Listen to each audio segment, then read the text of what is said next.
Hello guys, आज आबेली अकनमान उলাই আহিছো চাই থাকক সম্পূৰ্ণ ভিডিওটো। আজি মই বিশেষকে বিচাৰি আহিছো এটা বহুত লাগতিয়াল বস্তু। সম্পূৰ্ণ ভিডিওটো চাই থাকক, সেই লাগতিয়াল বস্তুটো আপোনালোকে দেখা পাব। এয়া কি চিনিব পাৰিছেনে? এয়া হৈছে তুনগুৰি, ফুটে ভুচি বুলি কয় দেই।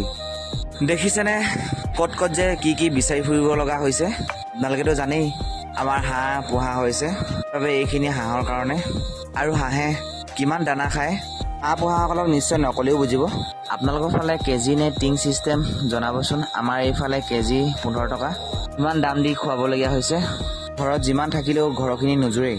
আৰু আহি থাকোঁতে অকণমান নৰৈ থাকিব নোৱাৰিলোঁ। এয়া চাওকচোন, আবেলি পৰত ইমান ধুনীয়া লাগিছে ভিউটো। চাইডে চাইডে পাহাৰ, তলত নদী। এতিয়া পানী শুকাইছে যিহেতু, সেইবাবে পানী বেছি নাই। ইয়াত আমি গৰমত গা ধুবলৈ আহোঁ। ওপৰৰ পৰা এয়া ঝৰ্ণা বৈ নিগৰি আহে, কিমান যে ভাল লাগে। এতিয়া অৱশ্যে পানী নাই, পানী হ'লে বহুত ভাল লাগে ভিউটো। বাৰু যি কি নহওক, আজিৰ ভিডিঅ' ইমানে। আকৌ এটা নতুন ভিডিঅ'লৈ অহা প্ৰতিশ্ৰুতিৰে আজিলৈ বাই।